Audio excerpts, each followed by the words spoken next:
기도 제목이 있습니다.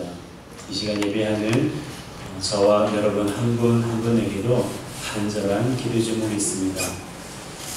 4월 7일에 시험이 있는 성도도 있고 4월 9일에 출산 예정인 성도도 있습니다. 오늘은 우리 원로 목사님 그리고 박선자 사모님을 위해서 기도하는 날인데요. 그 간절한 기도 가운데 하나가 95세 되신 어머님을 위해서, 그리고 귀용, 경희 두 자녀의 가정의 여기까지 강건함을 위해서 우리에게 기도를 요청을 했습니다. 뿐만 아니라 이곳에 계신 우리 모든 성도들에게도 성도들에게 나누었던 기도뿐만 아니라 어쩌면 나누지 못했지만 하나님과 개인적으로만 알고 있는 깊은 기도 제목이 있을 거라 생각합니다. 저 또한 있고요. 예수님께서도 간절한 기도 제목이 있었습니다. 오늘은 예수님께서 어떠한 간절한 기도 제목이 있는지를 여러분과 함께 나누고 싶은데요. 예수님은 항상 아침과 저녁으로 기도하시는 분이셨어요.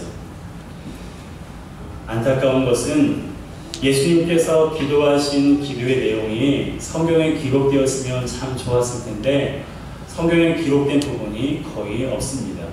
그저 아침과 저녁으로 예수님께서 기도하셨다는 것밖에 없어요. 유일하게 요한복음 17장에만 예수님께서 기도한 내용이 기록되어 있는데요. 그런데 이 기도는 예수님께서 평상시에 하던 기도가 아니라 십자가에 죽으시기 이틀 전에 하나님 아버지께 올려드린 기도의 제목이에요. 특이한 점은 예수님께서 고난의 십자가 바로 앞에 와 있었음에도 불구하고 자신을 위해 기도하지 않으셨다는 것입니다. 여러분, 내 앞에 지금 위기가 있고 고난이 있으면 무엇을 위해 기도합니까? 자신을 위해서 기도해요. 내가 이겨내야 할 그 위기를 위해서 하나님 앞에 기도합니다. 그런데 예수님은 그렇게 하지 않으셨어요.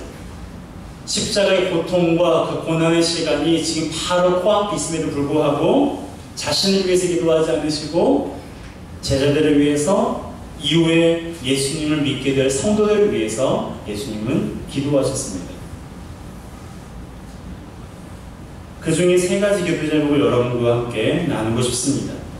첫 번째로 예수님은 이렇게 기도하셨어요.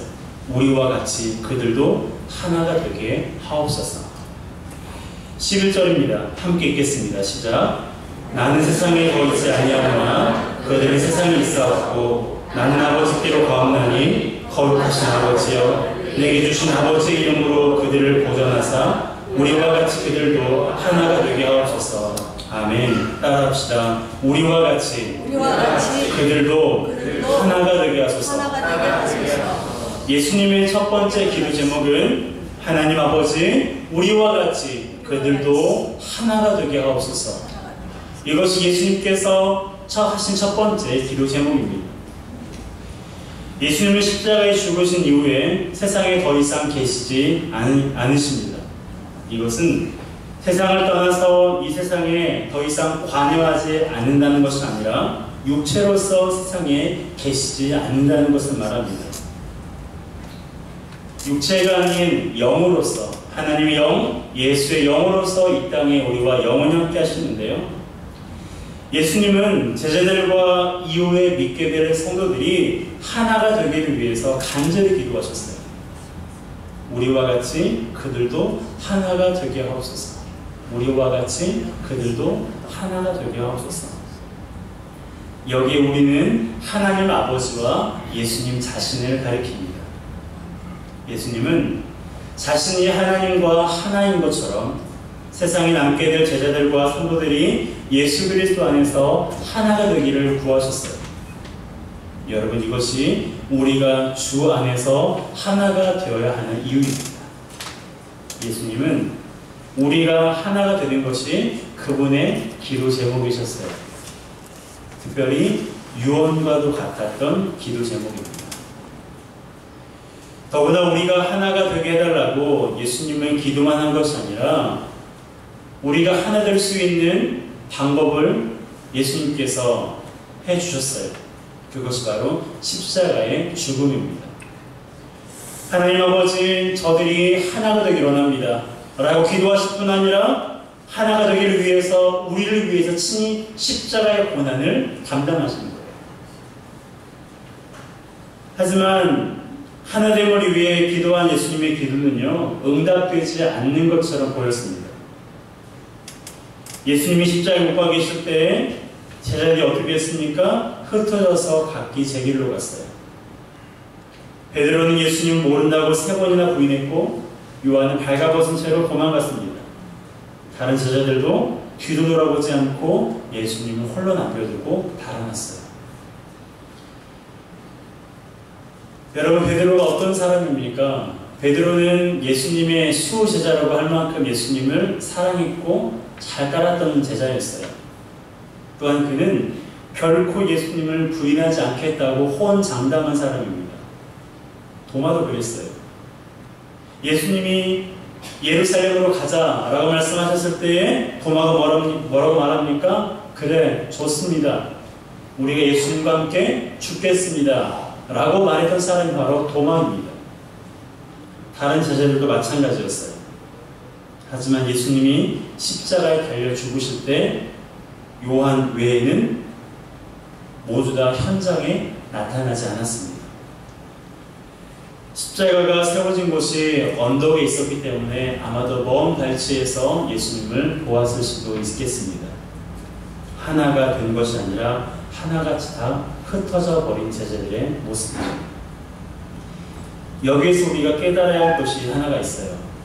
하나됨은 하나가 됩시다 라는 말로 하나가 된다는 것이 아닙니다. 하나가 됩시다, 우리는 하나입니다, 그런 말로 하나가 되지 않는다라는 거예요. 하나됨은 오랜 시간을 함께 있다고 해서 되는 것이 아니에요. 그렇죠? 오랜 시간을 함께 머문다고 해서 하나가 되는 것이 아닙니다. 그럼 왜 부부가 헤어져요? 왜 부모와 자식 간이 멀어집니까? 시간만 오래 있는다고 해서요, 하나가 되는 것은 아니에요. 하나됨은요, 영적으로 하나가 될 때 이루어지는 거예요. 하나됨은 영적으로 하나가 될 때 이루어지는 것입니다. 이것을 여러분들이 꼭 기억하셔야 돼요. 예수님이 올려드린 기도의 내용을 우리가 자세히 볼 필요가 있습니다.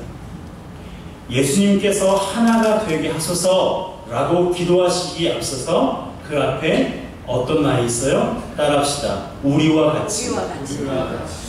우리와 같이 그들이 하나가 되게 하옵소서라고 예수님께서 기도하셨어요. 하나님과 예수님은요, 영적인 존재예요. 때문에 예수님과 하나님이 한 분이시지만 세 위격으로 구별된 삼위일체 하나님이세요. 그러므로 우리가 하나 되기 위해서는 영적으로 하나가 되어야 됩니다. 오랜 시간? 아닙니다. 말로? 아니에요. 영적으로 하나가 되어야 돼요. 성령으로 우리가 충만할 때에 서로가 하나가 될 수 있는 거예요. 교회만이 아니에요. 가정도 마찬가지고요, 직장이나 학교도 마찬가지입니다. 부부간도 마찬가지예요. 예수님을 버리고 도망간 제자들이 하나가 된 계기가 바로 그들이 성령을 받았기 때문입니다. 사도행전 1장 13절 14절 함께 읽겠습니다. 시작. 들어가 그들이 이루하는 가락방으로 올라가니 베드로, 요한, 야고보, 안드레와 빌립, 도마와 바돌로메, 마테와 및 알페오와 아들 야고보, 셀롯인 시몬, 야고보의 아들 유다가 다 거기 있어 여자들과 예수의 어머니 마리아와 예수의 아들 더불어 마음을 같이하여 오로지 기도에 힘쓰더라. 아멘. 여기에 제자들의 이름이 다 기록되어 있습니다. 예수님을 부인했던 베드로의 이름도 있고요, 벌거벗은 채로 도망갔던 요한도 있고요, 말만 던지려 했던 제자들의 이름이 다 기록되어 있습니다. 그들이 하나같이 예수님을 다 버렸습니다. 예수님을 하나가 되기 위해서 기도했는데 그들은 하나같이 다 도망갔어요. 그런데 사도행전 1장에 이르러서 그들이 하나가 되는 것을 볼 수 있습니다. 그들이 무엇을 받았어요? 성령을 받았습니다. 그들이 하나님 앞에 간절히 기도했을 때 하나님께서 그들에게 약속하신 대로 성령을 부어주신 거예요. 제자들과 많은 성도들은 예수님을 예루살렘을 떠나지 말고 성령을 기다리라는 주님의 명령에 순종해서 마가의 다락방에서 지금 기도하고 있는 거예요. 이때 성령이 임했고 그로 인해서 성도들이 하나가 되어 복음이 온 세계를 향하여 뻗어나가게 된 것입니다. 여러분, 하나가 되길 원하십니까? 부부가 하나가 되길 원하세요? 부모와 자녀가 하나가 되길 원하십니까? 교회 공동체가 하나가 되길 원하신다. 여러분, 우리가 성령으로 충만해야 돼요. 하나같이 성령으로 충만할 때에 우리가 속한 공동체가 하나가 될 수 있는 거예요. 그래서 예수님께서 우리와 같이라고 하나님께 기도하신 것입니다. 그러므로 우리는 우리가 속한 공동체가 영적으로 하나가 되기를 하나님 앞에 기도해야 됩니다. 교회뿐 아니라 가정과 직장, 학교도 영적으로 하나가 되게 해달라고 기도해야 돼요. 영적으로 하나가 되는 것은 하나님의 뜻이고 예수님의 간절한 기도 제목입니다. 동시에 저와 여러분들의 간절한 기도 제목 되시길 주님의 이름으로 축복합니다. 두 번째로 예수님의 기도 제목은 나의 기쁨이 그들 안에 충만하게 하소서입니다. 13절입니다. 함께 읽겠습니다. 지금 내가 아버지께로 가오니 내가 세상에서 이 말을 하옵는 것은 그들로 내 기쁨을 그들 안에 충만히 가지게 하려 함이니이다. 아멘. 여기에서 내 기쁨은 예수님의 기쁨을 가리켜요. 누구의 기쁨이요? 예수님의 기쁨이에요. 예수님은 선한 모든 것이 충만하신 분입니다. 이 사실을 믿으십니까? 예수님에게는요, 선한 모든 것이 충만하신 분이세요. 충만이 뭐예요? 가득 채워진다는 거예요. 가득 찼다는 것입니다. 하나님은 이것도 많고 저것도 많으신 분이 아니고요, 선한 모든 것이 가득 채워진 분이세요. 우리가 기도할 때 종종 이렇게 기도할 때가 있어요. 하나님, 사랑이 많으신 하나님. 틀린 말은 아닌데요, 보다 정확하게 말한다면 사랑의 하나님이 맞아요. 하나님은 사랑이 많으신 분이 아니라 사랑 자체시거든요. 하나님은 능력이 많으신 분이 아니라 능력 자체이시기 때문에 사랑의 하나님, 능력의 하나님이라고 기도하는 것이 옳습니다. 그렇다고 어떤 분이 사랑이 많으신 하나님이라고 한다고 비난하지 마세요. 틀렸다고 하지 마세요. 여러분, 하나님은 어떤 분이시라고요? 충만하신 분이세요. 그러므로 예수님은 사랑도 충만하고 기쁨도 충만하신 분입니다. 그러므로 그분의 기쁨이 우리 안에 있을 때 우리 안에도 기쁨이 충만해지는 거예요. 여러분, 예수님은 우리가 기뻐하기를 원하십니다. 여러분, 지금 여러분 기쁘세요?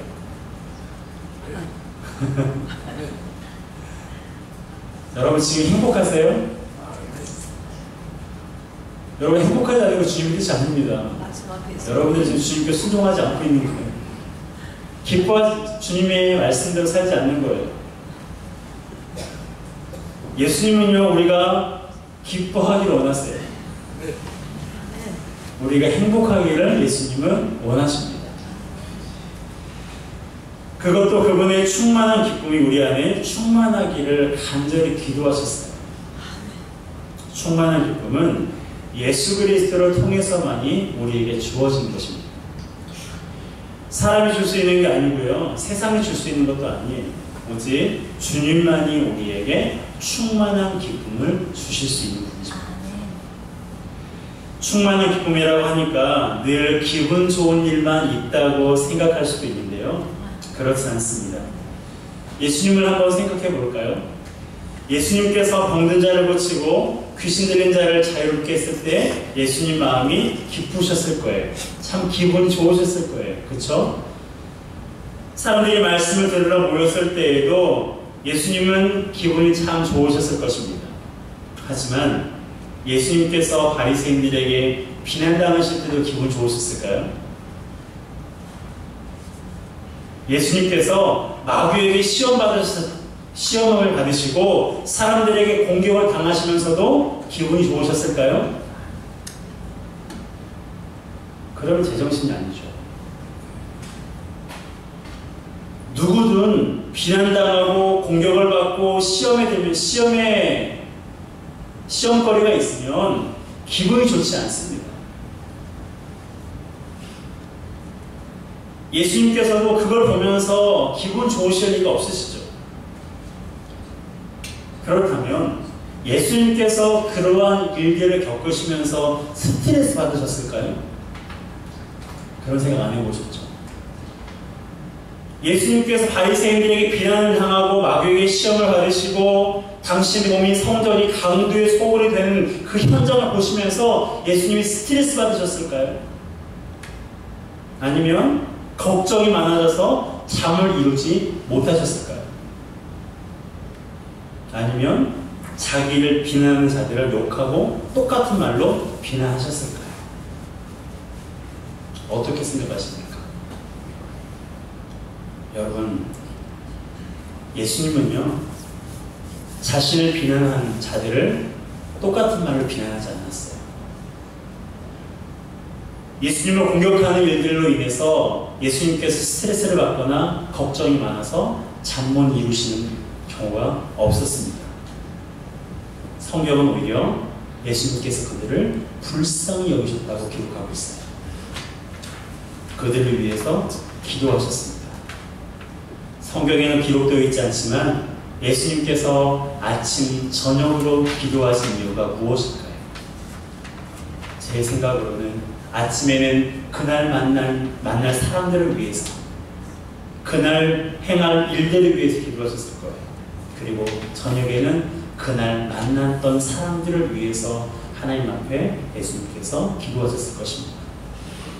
예수님은 비록 자신을 비난하고 욕하는 사람이랄지라도 그것 때문에 잠을 못 이루거나 그것 때문에 극심한 스트레스에 시달린 것이 아니라 그들을 불쌍히 여기셨고 그들을 위해서 기도하셨어요.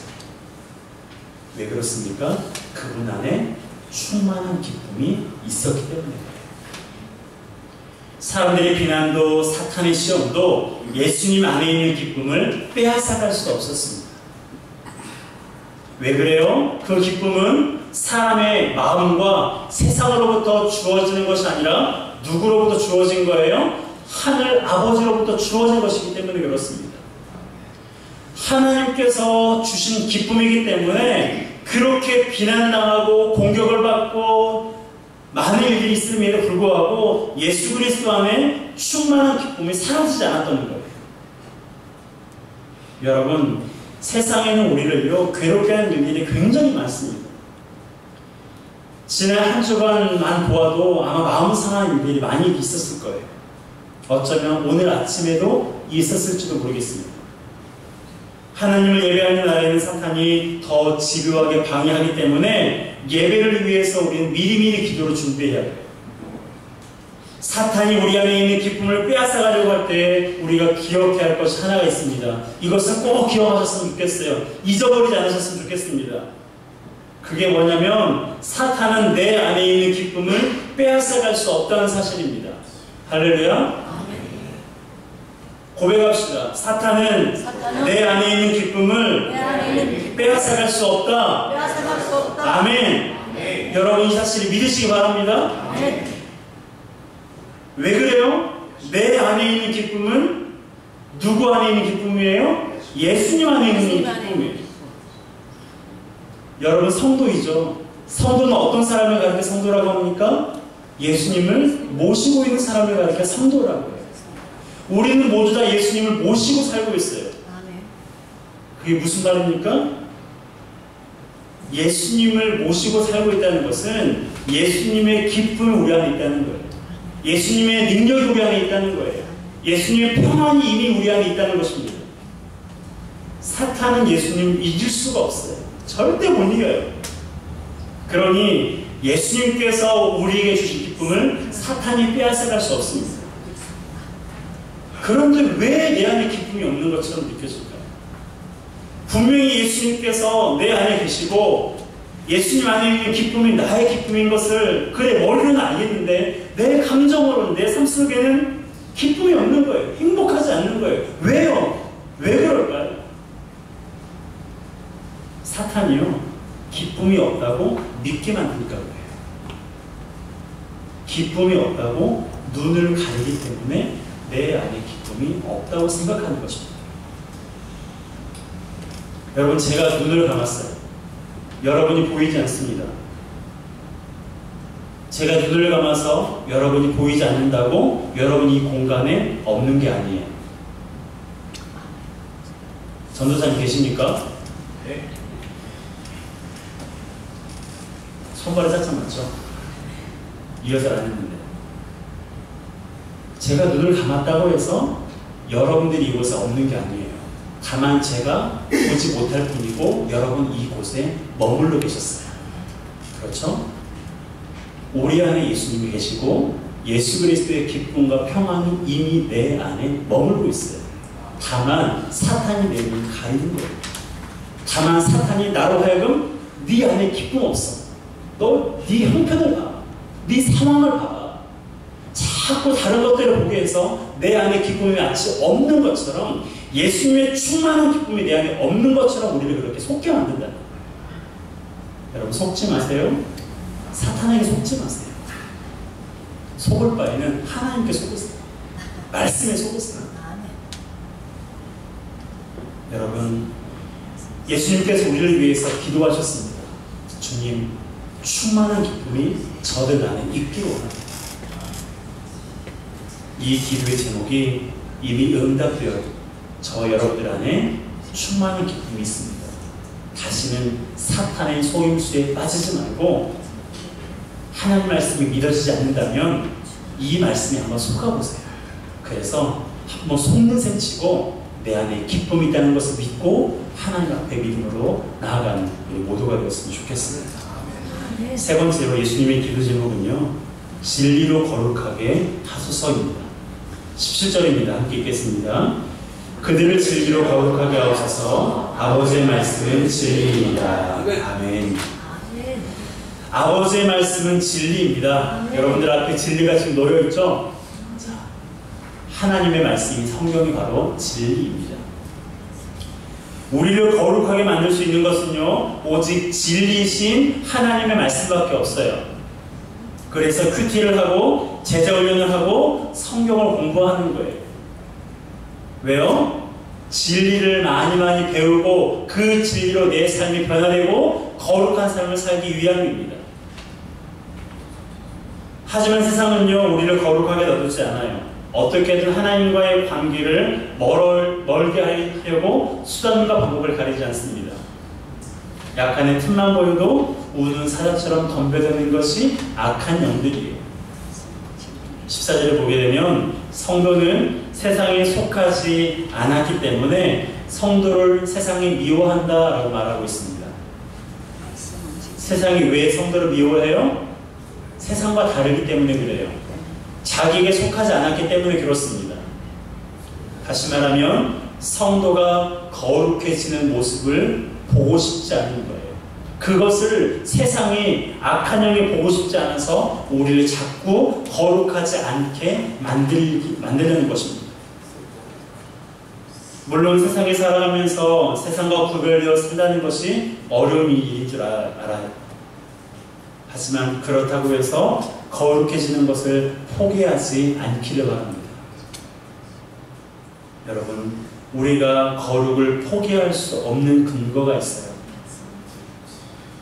아무리 악한 세력도 하나님의 말씀 앞에서는 무기력할 수밖에 없기 때문입니다. 아무리 군대 귀신이 들려있는 사람이랄지라도 예수 그리스도께서 즉시 나오라는 말씀 한마디에 군대 귀신이 그 사람에게서 나왔어요. 우리가 거룩을 포기할 수 없는 이유는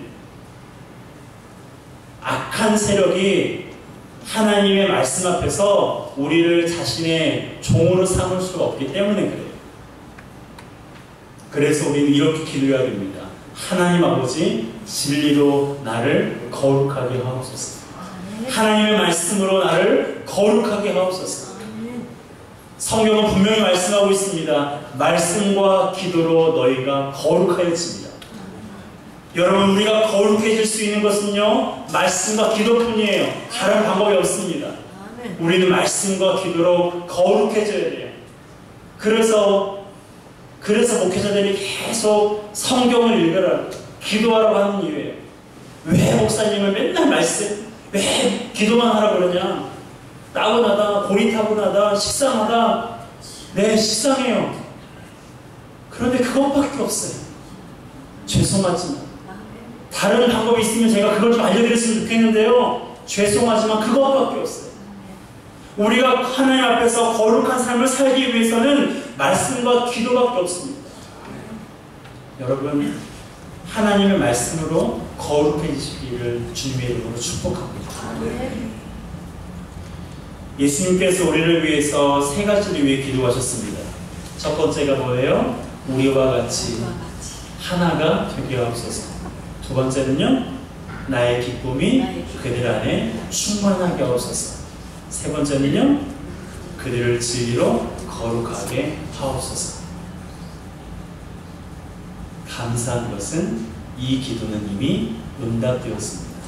할렐루야. 이 기도는 이미 응답되었어요. 그런데 우리가 왜 기도해야 돼요? 잊지 않기 위해서. 예수님께서 하나님 앞에 올려드렸을 때는요, 하나님의 뜻에 맞는 기도예요. 하나님의 뜻에 맞는 기도는 하나님이 반드시 응답하십니다. 때문에 이 기도는 이미 응답되었어요. 그런데 우리가 우리의 기도 가운데서 이것을 고백해야 되는 이유는 잊지 않기 위해서예요. 하나님과 예수님이 하나가 된 것처럼 우리가 하나가 되고, 예수님의 기쁨이 나의 기쁨이 되고, 그리고 우리가 말씀으로 거룩해지기를 기도하는 우리 모두가 되었으면 좋겠습니다.